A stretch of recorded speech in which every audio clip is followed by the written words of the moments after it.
La Organización de Naciones Unidas surge tras la Segunda Guerra Mundial, para preservar a las generaciones venideras del flagelo de la guerra, reafirmándose en la defensa de los derechos fundamentales y la igualdad de las naciones, sean grandes o pequeñas. Sin embargo, tal y como dijo el embajador de los Estados Unidos en Moscú, William Bullitt, la ONU, bajo su presente constitución, no tiene poder para evitar una guerra que envuelva intereses de cualquiera de los miembros permanentes del Consejo de Seguridad o de cualquier otro Estado apoyado por ellos, porque cada uno de los miembros permanentes goza con un absoluto derecho de veto sobre cualquier acción de la entidad. De los 5 miembros permanentes, Rusia, Estados Unidos, Reino Unido, China y Francia, en el conflicto ruso-ucraniano se hallan implicados los 2 primeros, Rusia en nombre propio y Estados Unidos como paladín de Ucrania. Por mucho que Biden diga que no habrá soldados uniformados estadounidenses luchando en Ucrania porque eso supondría la Tercera Guerra Mundial, lo cierto es que ya llevan mucho tiempo allí, aunque sin insignias ni uniformes. El crecimiento del ejército ucraniano, su adiestramiento y su armamento de última generación es americano. La chispa que incendió el conflicto, que fue la invitación a Ucrania a formar parte de la OTAN, fue americana. El ansia belicista que está tomando posesión de prácticamente toda Europa, justificada en nuestra condición de aliados de los Estados Unidos y sabiamente impulsada mediante una campaña de propaganda OTAN y una esmerada censura de la información, también son Made in USA. Lo cierto es que en el mundo no surgen grandes guerras sin que lo quiera alguna o algunas de las grandes potencias.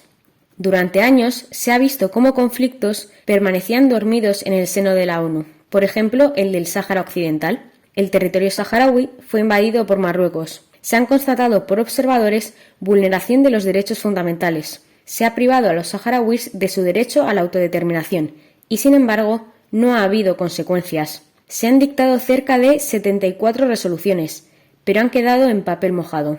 Por eso, muchas veces la ONU, a pesar del loable fin que persigue, el mantenimiento de la paz y la seguridad internacional, ha sido duramente criticada. La acusación que pesa sobre esta organización es el haber sido instrumentalizada por parte de Estados Unidos, es decir, su operatividad se reserva a aquellos conflictos en los que este país tiene algún interés, como en el presente de Rusia-Ucrania, que sería hacerse con el mercado europeo del gas y acabar con Rusia como potencia mundial, siendo inoperante en el resto de los casos. Por ejemplo, el bombardeo de Belgrado por la OTAN no fue autorizado por la ONU, asesinó a miles de civiles y fue defendido por el senador Joe Biden durante la administración Bill Clinton. Sin embargo, Estados Unidos no fue expulsado de la Comisión de Derechos Humanos de la ONU, como ha ocurrido con Rusia tras la masacre de Bucha. A pesar de todo ello, no queremos dar a entender que la ONU sea inútil, sino que, tal y como dijo Bullitt, quiere decir solamente que tal organismo no será en el futuro un instrumento de seguridad internacional, pero podrá ser útil como cátedra o fórum de la opinión mundial, como centro de contacto entre los representantes de todas las naciones del mundo, como una conferencia permanente donde todas las opiniones en conflicto puedan ser clarificadas y quizás reconciliadas. Como ya expusimos en nuestro vídeo sobre diplomacia, en cualquier conflicto las negociaciones no cesan y tienen que desarrollarse antes, durante e incluso después del mismo para que no quede cerrado en falso y dé lugar con el tiempo a un nuevo enfrentamiento. El problema actual ante el que nos encontramos es que este papel de foro de negociación de la ONU está en peligro de nuevo por la injerencia de Estados Unidos, lo que se ha puesto de manifiesto tras la masacre de Bucha porque, primero, Rusia pidió en 2 ocasiones una reunión urgente del Consejo de Seguridad para tratar lo sucedido en Bucha y presentar pruebas de que sus tropas no habían perpetrado tal masacre. La ONU, incomprensiblemente, en lugar de tratar de esclarecer lo ocurrido, rechazó su petición en ambas ocasiones. La presidencia británica del Consejo de Seguridad, en lugar de querer esclarecer los hechos, siguió el dictado del primer ministro del Reino Unido, Boris Johnson, que ya había calificado la matanza de genocidio perpetrado por los rusos. Segundo, la embajadora de Estados Unidos, Linda Thomas Greenfield, presentó en consecuencia la iniciativa americana de que Rusia fuese suspendida como miembro de la Comisión de Derechos Humanos de la ONU, y lo consiguió con el voto a favor de las 2/3 partes de la Asamblea General. Todo ello, desde el punto de vista jurídico, es gravísimo, porque se condena en base a una presunción de culpa, sin investigación de los hechos, fundada en una acusación de parte, y negando el derecho a presentar pruebas en contra que demuestren la inocencia del acusado, algo que no sería válido en ningún sistema jurisdiccional del mundo que tenga las mínimas garantías. ¿Qué ocurrió en Bucha? El 3 de abril aparecen cientos de personas fusiladas a quemarropa, con tiros en la nuca y con las manos atadas en la espalda. Los cuerpos están tirados en la calle sin sepultar. La televisión ucraniana culpa de tal matanza a los rusos, afirmando que su ideología supremacista ha inspirado la violencia salvaje de sus soldados. Sin que haya tiempo a una investigación, las imágenes de Bucha refuerzan a los partidarios de la mano dura y de respuestas contundentes.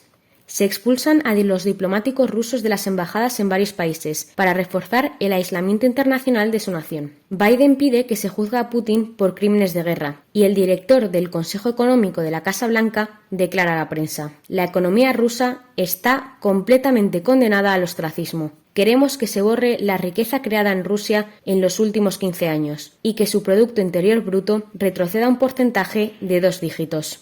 El gobierno alemán y francés justifican el quinto paquete de medidas sancionadoras de la Unión Europea a lo ocurrido en Bucha, aunque ya estaban preparadas semanas antes. Reino Unido, Polonia y los países bálticos apuntan que ya ha llegado la hora de dar el golpe definitivo a la economía rusa, desconectándose de su gas. El secretario general de la OTAN, Jens Stoltenberg, da por sentada la autoría rusa. Hasta aquí es la versión oficial. Pero, ¿qué ocurrió antes del 3 de abril en la ciudad de Bucha? Es lo que ocultan todos los medios de comunicación occidentales, porque es lo que puede arrojar dudas sobre la autoría de la masacre, y las mismas tienen tanto peso que han sido silenciadas por la presidencia del Consejo de Seguridad de Naciones Unidas, impidiendo las 2 reuniones urgentes que solicitó Rusia para presentar pruebas. El 29 de marzo, en las negociaciones celebradas en Turquía, se acuerda la retirada de las tropas rusas de Kiev y Chernigov. Bucha es una ciudad en las inmediaciones de Kiev. El 30 de marzo, el ejército ruso se retira de Bucha. El 31 de marzo, el alcalde de Bucha confirma la retirada de las tropas rusas y no hace mención a que hayan dejado tras de sí un reguero de muertes. De hecho, confirmó que la situación era de normalidad. El 2 de abril, la Policía Nacional de Ucrania publica una nota de prensa que declara: la ciudad de Bucha se está limpiando de saboteadores y cómplices de la Federación Rusa. No hay reportes de masacre o cadáveres, ni fotos o vídeos de las mismas. El 3 de abril aparece en todos los medios de comunicación la masacre en Bucha, presuntamente cometida por los rusos, 4 días después de la retirada de las tropas rusas y coincidiendo con la llegada del Servicio de Seguridad de Ucrania y los representantes de la televisión ucraniana. En Ucrania, los ucranianos que se sienten rusos, así como los soldados rusos, llevan una banda blanca, mientras que los ucranianos nacionalistas llevan como distintivo una banda azul. Como se puede comprobar en las imágenes que han proporcionado los medios de comunicación, muchos de los cadáveres de Bucha portaban la banda blanca en sus brazos, lo que hace suponer que se trata de represaliados por ser colaboracionistas o simpatizantes de los rusos. Existe un vídeo de los militares ucranianos diciendo que se puede disparar a aquellos que no lleven banda azul, y otro vídeo verificado por el New York Times en el que aparecen los soldados rusos que llevan el brazalete blanco en el suelo y son rematados por el ejército ucraniano. ¡Viva Ucrania! Rusia defiende que si los cadáveres hubieran permanecido 4 días a la intemperie, presentarían signos de descomposición evidentes, azulado y sangre coagulada, algo que no se aprecia en las imágenes, y piden encarecidamente que se lleve a cabo una investigación exhaustiva. El coronel español Manuel Morato, agregado militar en Rusia, Ucrania, Bielorrusia, Kazajistán, Uzbekistán, y que ha desempeñado cargos en la división de Asuntos Políticos del Cuartel General de la OTAN, ha efectuado las siguientes declaraciones que aquí compartimos. Me resulta ciertamente difícil, como militar profesional, y los rusos también lo son, aceptar que sobra de militares profesionales. Cuando uno se retira, está la política de tierra quemada, es decir, no dejar en manos del enemigo nada que pueda ser utilizado en su beneficio, ni mucho menos material militar. Pero una cosa es eso y otra es ensañarse con civiles y maniatarles antes de asesinarles. Son unas atrocidades tan terribles que no caben en la lógica. Concluyendo, Hay que hacer una investigación independiente, porque también es un arma el engaño y la manipulación, y puede ser utilizada por una de las partes. En este vídeo hemos tratado de abordar desde todas las perspectivas los hechos ocurridos en Bucha, que condenamos sin lugar a duda. Pero recuerda, tú opinas, Politic Views solo te da las claves.